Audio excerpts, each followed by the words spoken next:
Dito tayo ngayon sa meeting. So, share screen ko lang.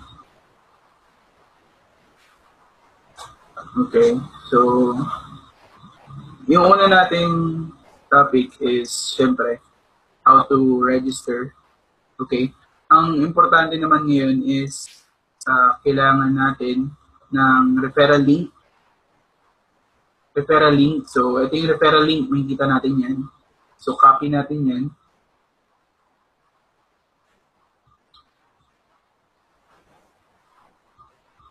So, copy. And then, kung gusto mong mag-register, so, register ka.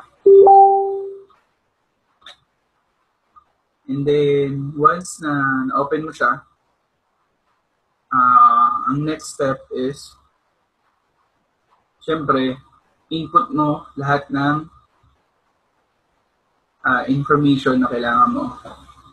So, home page, natin natin yung registration.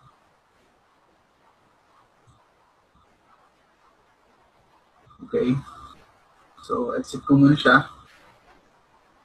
And then, once na nabigyan na ni sponsor yung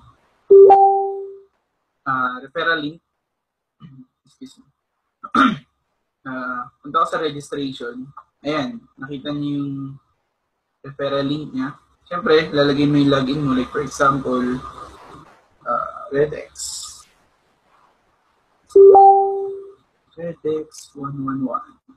And then, name mo, siyempre, like, 1 De La Cruz. Okay?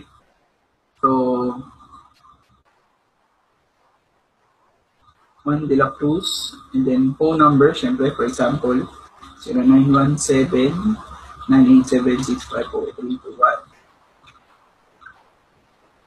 And then, email niya, siyempre, 1 De La Cruz at gmail.com. So, yung password mo, decide password, syempre. And repeat password.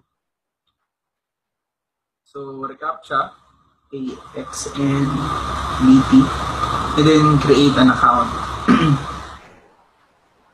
So, after nun, pag na-create mo yung account, ang next na gagawin mo is punta ka sa email mo. Okay? Pagka punta mo sa email mo, verify mo siya, click mo yung link, and then ilalagin mo na siya. So, ganun lang napaka-simple yung pag-register kay RedX. Okay? So, after yun, pag na-register mo na, syempre, ilalagin mo siya. Okay? So, yun yung example ng account. Pero, pakita ko kung paano mag-refill or magpasok ng Bitcoin.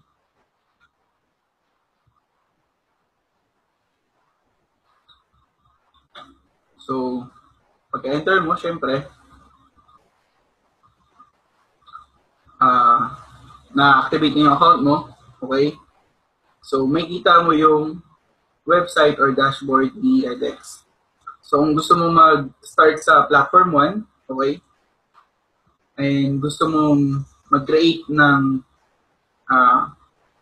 account na 3, so, kailangan mo ng multiple email. So, syempre yung unang muna yung i-activate natin. So, mag-deposit ka ng 0.005 sa dashboard mo or sa account mo. So, paano mag-deposit ng Bitcoin? So, napakasimple lang yan. Punta ka dito, refill, again, copy mo yung wallet address. So, punta ka sa Bitcoin wallet mo like blockchain, Sapo, or coins.ph. Send mo yung 0.005. And then, pagka-send mo, hintayin mo lang yung confirmation or mag-reflect yung Bitcoin sa may balance mo or sa wallet. And then, once na nandyan na, punta ka sa platform. And then, punta ka sa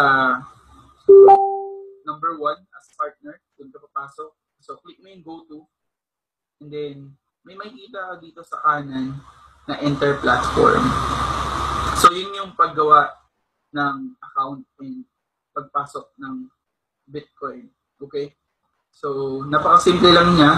Kung gusto mo pa gumawa ng another two para magkaroon ka ng golden triangle, again, kunin mo yung referral link ng account na ginawa mo and then mag-register ka ng dalawang account para magkaroon ka ng perfect golden triangle katulad nito.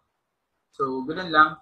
And again, yung most question is paano gawing English kasi Russian yung nasa Russia tong company, United Kingdom rather. So, yung iba nalilito, pagka-click mo lang dito, lalabas yung English sa pinakababa, click mo lang. So, yun yung paggawa ng account and pag-set up ng account and then pag-deposit ng Bitcoin. So, yun yung unang tutorial video para sa Redex mag-set up ng account again and pagpasok ng Bitcoin. Okay? Thank you.